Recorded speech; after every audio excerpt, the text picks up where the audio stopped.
안녕하세요. 버블한 목톡방입니다. 구독과 좋아요, 알림 설정, 회원가입 부탁드리겠습니다.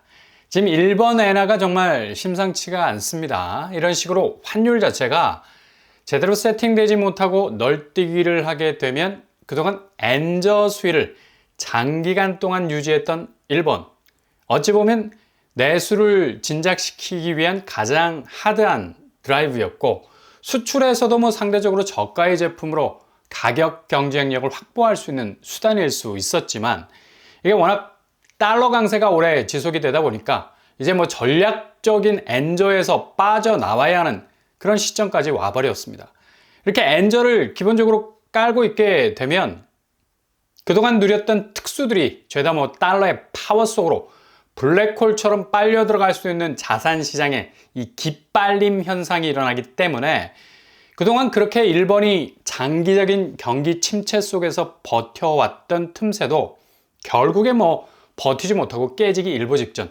그래서 다음 달 7월에 일본 중앙은행이 환율 개입에 나설 거라는 소식이 계속해서 이어지고 있는데, 어차피 일본은 G7 나라들, 주로 미국과 캐나다를 주축으로 하는 통화 강국들의 허락이 떨어져야 움직일 수 있는 처지라서 지금 까제비 눈처럼 눈치만 보고 있는 형국인데, 아마도 환율 자체가 더욱 튀게 되면 이건 달러가 달리는 거고 엔화는 그냥 뒤로 자빠지는 경우라서 적극적인 개입도 무시하지 못하는 상황이라 볼 수가 있겠죠.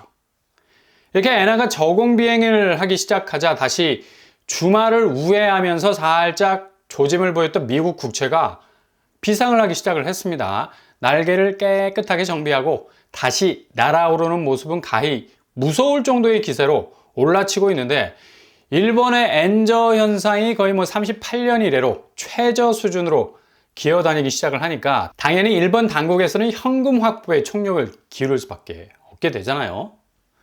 우리도 한은에서 환율 오르니 달러 죄다 모아서 태워야 하는데, 그냥 환율 방어 위한 보유하고 있던 달러 내다 팔아서 환율 방어 밸런스를 무진장하고 있지 않습니까? 국민연금 같이 태워서 가는 형편인데, 이거 국민연금 기금 조성도 문제인데 가뜩이나 묻어뒀던 연금까지 까고 있으니까 걱정이 되죠.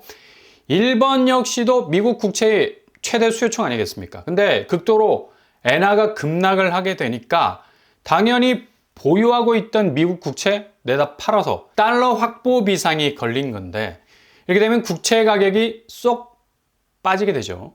국채 가격과 국채 금리는 반비례 관계. 일단 국채 가격이 빠지게 되는 현상과 함께 국채 금리가 오르게 돼 있는 겁니다. 그러니 주말을 거쳐서 거의 4.1%까지 내려갔던 미국 국채 금리가 지금 거의 4.4%까지 직진 모드로 달려가고 있는데 아찔하죠. 이거 시작이라는 얘기예요.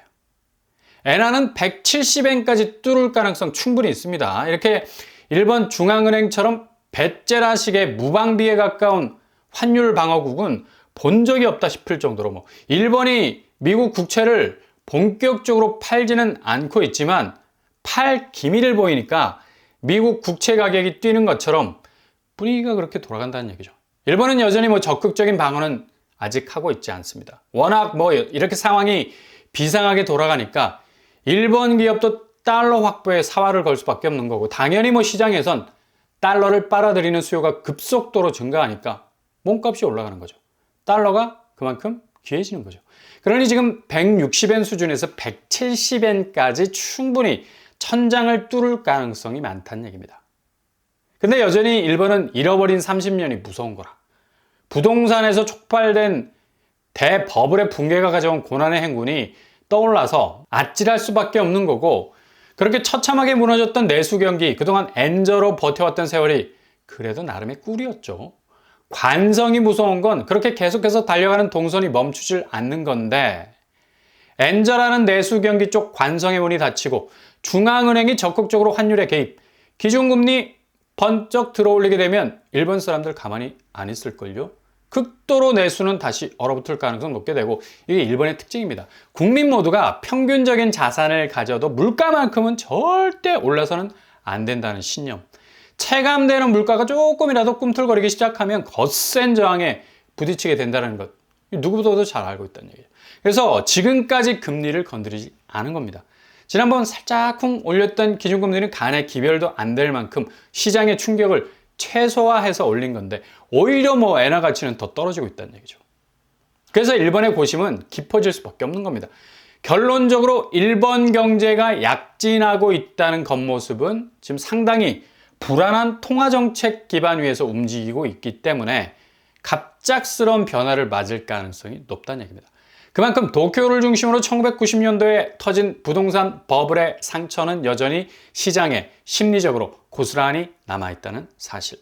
당시 고금리 정책 잘못 썼다가 뭐 한 방에 부동산 날아가지 않았습니까?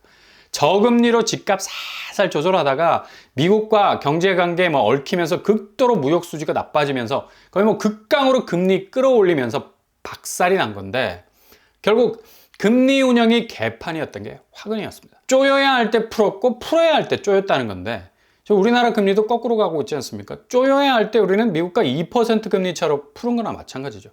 여전히 이게 고금리라는 이름으로 꾹 눌려져 있는데 유럽의 기준금리 인하 수준도 내려도 4% 후반입니다. 근데 우리는 지금 3% 중반이죠. 그러니 일본의 부동산 붕괴가 머리에 스칠 수밖에 없는 거고 너무 단기적인 변화의 폭만 들여다보는 근시안적인 해석이 지금 집값 상승이라는 관점을 만들어내는데 당장 뭐 타임라인을 늘려봐도 작년 집값이 내렸던 것들 70% 가까운 곳에서의 모습과는 대조적으로 30% 선에서의 상승 국면만 보이고 있다는 것도 굉장히 단편적인 모습. 그러니까 강고등어를 먹는데 전체 꾸이로 먹지 않고 토막을 내서 먹고 있다는 건데 큰 그림을 보셔야 된다는 얘기입니다. 지금 이렇게 미국 국채가 극강의 엔저 현상으로 계속 오르게 되면 그대로 금융시장은 꼼짝달싹할 수밖에 없는 거예요. 시중은행 주담대 저금리 2%라는 유인책으로 다시 개인에게 대출을 내주고 있는 상황에선 이것도 최고 우대금리 포인트인데 마치 일반적인 주담대 금리인 것처럼 과대 광고가 되고 있는 것도 문제인데 변동금리가 그냥 그렇게 저금리라 해서 대출을 일으켜서 물어버리면 상당히 곤혹스러운 상황이 전개가 될 수도 있다는 얘기죠. 그러니 대출 일으키실 때는 정말 심사숙고해서 들여다 보셔야 되겠습니다. 달러 인덱스는 절대로 이제 뭐 움직이지 않는 상수라서 뭐 이런 계속해서 유지되는 궤적의 국면으로 들어왔죠. 105선에서 조금 더 물러서지 않고 있는 초강세. 아마 사상 유례가 없을 겁니다. 이 정도로 달러 인덱스가 고점에서 전혀 요지부동한 적이 없었기 때문에 이런 파급 효과는 결국엔 각국의 금리 부분에 상당히 예민한 충격을 주게 될 것 뻔하고 한국이 기축통화국도 아닌데 뭐 지금까지 저금리로 유동성을 이 대출이라는 통로로 엄청나게 확대했다라는 건 결국 달러라는 바릿강이 거의 뭐 극강의 투블럭에 가까울 정도로 자산시장을 밀어버릴 것은 불을 보듯 뻔하죠. 그런데 우리는 여전히 부동산 쪽 유동성 확대입니다. 게다가 집값이 다시 꿈틀거리는 아주 기이한 현상들. 결국엔 지금 금융환경은 한방입니다. 카운터펀치 맞고 그냥 휘청일 수 있는 위험 요소가 산적해 있는데 너무 안이하게 가는 경향이 많은 게 지금 집값의 가장 불안한 요소라는 점이죠. 그러니 내 집 마련하는 데 있어서 전략 잘 세우고 아예 뭐 이런 그림을 가지고 있지 않는 분들은 시간의 밀당을 잘 하시라. 적절한 타이밍이 정말 중요하죠. 시간이 곧 돈이라는 말이 지금 고금리 상황에선 가장 적절한 말일 것으로 보입니다. 어느 타이밍을 선택하느냐에 따라서 삶의 질이 달라질 수 있는 이 금리 환경에 처하게 되기 때문이죠. 결국 집을 살 사람에겐 초기 비용이 축소가 돼야 가장 좋은 해법이 될 수 있지 않겠습니까? 그래서 이번에 나온 분상제 아파트도 한번 잘 들여다 보시고요. 결국 분양은 제껴야 하는 이 고분양가 그대로 물어주는 고비용 폭발물 처리반이 돼서는 안 되기 때문에 되도록 선택지를 여러 군데 두셔야 합니다. 될 수 있으면 터무니없는 가격은 뭐 눈에도 안 들어오니까 놔두고 분상제 아파트들 이번에 뭐 동탄에서 분양한 대방 엘리시움 여기가 뭐 최근 서울 수도권 분양단지 중에 가장 가격대가 잘 나왔다고 하는데 체크를 일단 해보면 일단 입주자 모집 공고 가격 태그 한번 보세요. 대방 쪽이 뭐 실평수가 넓은 걸로 평판이 나 있기는 한데 어디까지나 개인 체감도가 다르니까 접어두고 62제곱 중반가가 5억 4천 정도 그리고 B타입에서는 중반 가격이 4억 6천짜리도 나왔습니다. 겉으로 보기에 가격 잘 나왔네 라고 생각할 수도 있겠어요. 그리고 파리제곱 중반가가 6억 5천 수준. 당초 뭐 7억을 훌쩍 넘을 거라는 예상과는 달리 가격 수위가 어느 정도 조절이 된 듯한 느낌도 들고, B타입에서는 파리제곱이 중반가가 6억 3천 정도로 나왔습니다. 최근에 서울에서 마포자이가 뭐 17억에 나오지 않았습니까? 물론 뭐 입지적 차이는 있지만 그에 비하면 그래도 분상제 아파트 캐릭터가 느껴지기는 한데, 그래도 비싼 가격임은 분명합니다. 가격을 잘 들여다보셔서 착시 현상 없어야 됩니다. 뒤통수를 잘 때리는 확장비 그렇다면 어떨까요? 대략적으로 500에서 600만 원 선으로 나왔습니다. 일반 민간 분양 아파트보다 뭐 확장비가 그래도 나름 괜찮게 보이기도 하고, 일단 계약금이 20%이기 때문에 초기 계약금 정도의 파이가 필요한 것으로 보이네요. 규모는 그리 크지 않습니다. 464세대 5개 동으로 이루어져 있는데 특공이 278, 일반은 186세대로 나뉘어져 있네요. 입주 시기는 2027년 6월 정도 되겠습니다. 아무튼 당초 예상했던 가격보다는 그리 수위가 높아져서 나오지 않아서 평가는 뭐 그럭저럭인 듯 보이지만, 동탄에서 분상제 아파트가 이전에는 9평이 5억대였죠. 근데 지금은 6억대 중후반 수준으로 높아진 것으로 보이고, 그래도 뭐 다른 민간 분양보다는 뭐 오름폭이 조절이 된 것으로 보이는데, 그래서 뭐 분상제가 적극적으로 확대가 되어야 된다는 얘기죠. 규제는 거주 의무가 5년 정도 되고요. 그러니까 전세를 줄 수 없는 상황인 건데 본인 자금 체크가 필요하다는 점도 기억하시고요. 무리하게 청약하려고 몸부림을 칠 필요 절대 없습니다. 다시집값은 하반기 극적인 터닝 포인트를 만들 가능성 높아서 분상제라 해도 그냥 성급하게 직진하시면 안 된다는 얘기죠. 서울, 경기, 인천 모두 지원이 가능하고 당첨 파이 배정이 되어 있네요. 입지는 GTX 동탄역 역세권이라고 하지만 역까지 직선로가 없어요. 거리는 1km 남짓이지만 돌아가야 해서 4km 정도 된다고 합니다. 그러나 경부선 직선화 공사가 끝나면 최단 거리가 나올 예정이라는 것 잘 체크해 보시고, 주변 시세를 보시면 동탄 롯데캐슬이 지난번 4개월 전에 21억 찍었다고 난리가 났었는데 추격 매수 한번 보십시오. 19억으로 다시 내려가 있죠. 그래서 21억 하는 아파트 단지 주변에 4억짜리 아파트라는 소리까지 나오던데, 아무튼 GTX-A 효과는 그닥 너무 미리 빼먹은 거라서 실효성이 별로 없어 보입니다. 주변 동탄 유보라 아이비파크가 10억 정도 하고 있어서 최대 5억까지는 시세 방어력을 가질 수 있는 곳이기도 하겠습니다. 그리고 내일 과천에서 아마 최후로 나오게 될 민간 분양 아파트죠. 과천 디에티르 퍼스테이지. 이것도 대방건설인데 분상제 가격이 적용이 됐죠. 5구제곱 7억대 8억대 사이. 20평인데도 불구하고 가격대가 뭐 심상치가 않습니다. 분상제 적용 단지. 여기도 입지가 비교적 뭐 괜찮은 편인데요.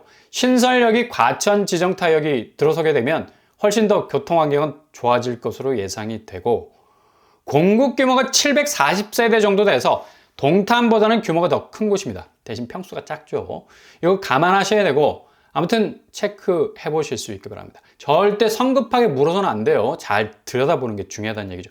주변 시세는 위버필드가 20평대 14억 후반에 형성이 되어 있습니다. 5, 6억 정도의 시세 방어력이 유지가 되는 것으로 보이는데, 여기도 서울, 경기, 인천 거주자 당첨 비율이 있겠습니다. 아무튼 분상제 아파트는 모집 공고 나오면 체크를 해보시고 잘 걸러내셔야 되겠습니다. 여기는 내일부터 특공 모집이니까 일정 잘 체크해 보시고요. 조심조심 잘 움직이실 수 있길 바랍니다.